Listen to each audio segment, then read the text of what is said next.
Hello everyone, Constitutionalist Libertarian here. And in this video today, we're going to be taking a look at an article from the Huston Chronicle on their Cron website, written by Fernando Alfonso III, that was published on July 21st. This article goes to show why feminism needs to be taken out of our legal system, why feminism is cancer, to quote Milo Yiannopoulos, because it really is. When this happens and there's nothing that can be done to remedy the situation, it's fucked up. Because basically you have it where a woman claims a man's the child's father, can lie about it, it's proven otherwise, and they're still on the hook. Which is exactly what happened here. Because, I mean, look at the title. Houston man must pay child support for kid that's not his.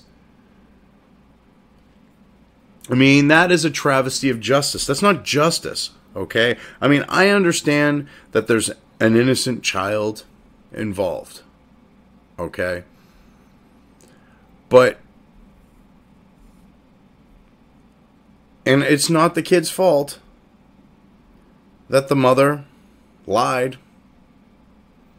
But that doesn't mean that this man should have to deal with being financially responsible for a child that's not his. So Gabriel Cornejo of Houston, he's on the hook for $65 grand in child support for this kid, and it's not his. Then there's all the money that he's probably already had garnished, that he's already paid in. So I'm curious as to what we have before this 65 grand. A Houston man is on the hook for $65,000 in child support for a child that is not his. Gabriel Cornejo, 45, took a DNA test proving a child his ex-girlfriend had 16 years ago was not his. Huh. That has to fuck with you. To find out 16 years later the kid's not yours and that you've been lied to. The test was too late. In 2003, a child support court in Houston ruled that Cornejo owed his ex-girlfriend child support because she claims there was no way he wasn't the father. So she perjured herself in court, which is a crime, and lied. Said he was the father. Boom. Now, here he is having to deal with, from that point, them taking money out of his paycheck, his pocket, for a child that's not even his.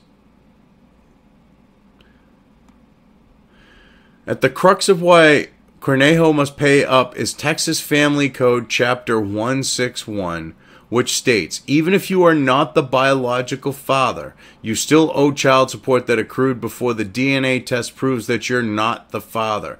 Cornejo's lawyer, Cheryl Coleman, told Cron.com. So, basically, because it's clear that feminists were involved in the writing of this law, it was deemed acceptable that even though you're not the father and you find out if you owe child support or paid child support, you're shit out of luck on getting your money back. This is when you being told you're the father and having that told to you and perpetuated day in and day out.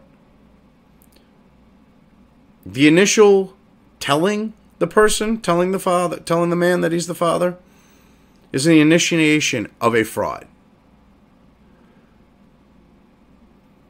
Portraying him as the father and leading him on to believe that he is after that point for all however many years is a continuation of the fraud. There is no statute of limitations when the fraud is ongoing, which in this case it is. So I don't understand why there isn't criminal action being taken against, like, this woman and other women who do this. I really don't. To me, you should have an equal application of the law. If a man committed a fraud similar to this, okay, and well, let's not say a child's involved, because it's hard for a father to say that to, unless she's blonde, because, you know, the old blonde joke there. Blonde goes into the doctor. Doctor tells her she's pregnant. She asks the doctor if it's hers. Okay, yeah, if she's blonde, you might be able to pull that one over on her and convince her the kid's hers. But I don't see it happening otherwise. But let's say not in the case of a child. A man pulls this on a woman and commits a fraud that perpetuates for years and years and years. That would be a crime, and the women would be up in arms, and they would be demanding, you know, what the woman was defrauded of returned to her, plus damages.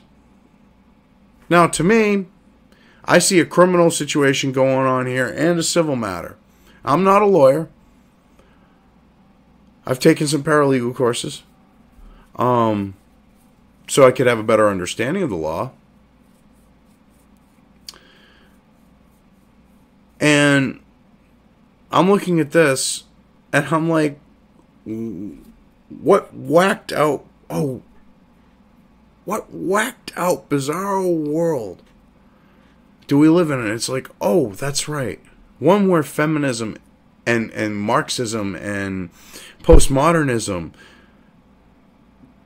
are taking over, or in certain aspects, like with legal code on this note, have taken over. It's fucked up that this guy's going to be on the hook for 65 grand and she committed a fraud.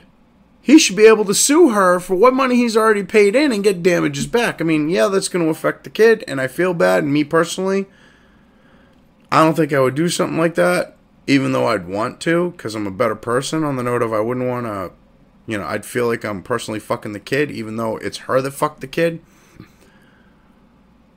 But he should have that right to get his money back.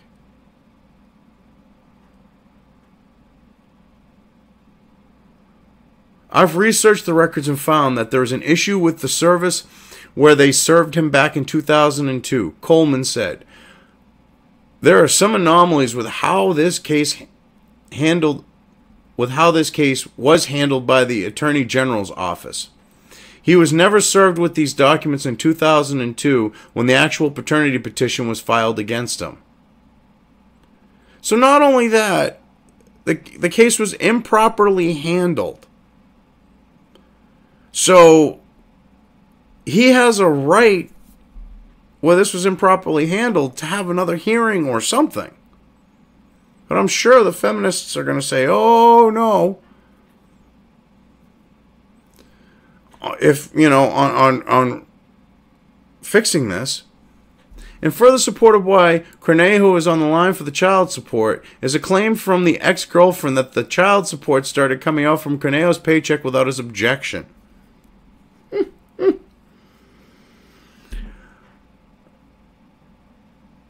This is what I love next, because I wouldn't necessarily notice this happening 3 times, especially with the amount. So, yeah, well, this is the stupidest fucking excuse here on why. There were 3 garnishments of $31 each when he worked at a dealership. He's never gotten a letter from the state of Texas, Coleman said. At issue is, he's still not the father. Nobody is disputing that. The mother is not disputing that. Well, exactly. So, 3 times, $31 was taken out of his paycheck. And because it was garnished out and he, supposedly didn't say anything, probably didn't even notice, probably didn't say anything. That's him agreeing to be on the hook for 65 fucking grand now. I mean, that's fucking asinine. I mean,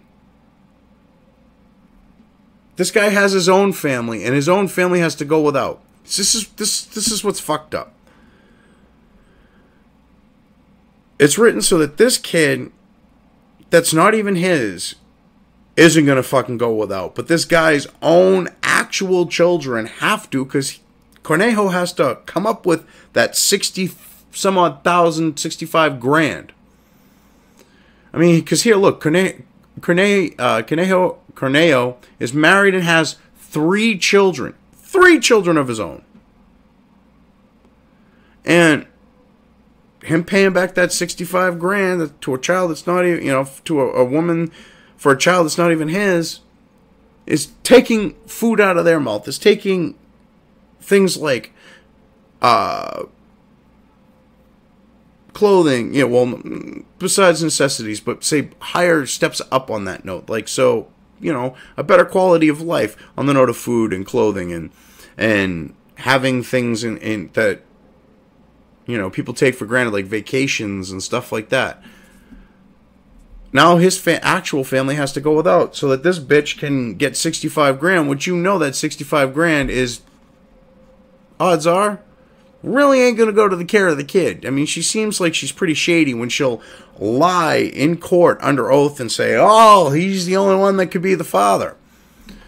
So, yeah, but this right here goes to show why we need to get feminism out of our legal code and out of our legal system. I mean, I've done a video already, which I still have to edit and get up there, but it's about the whole thing of the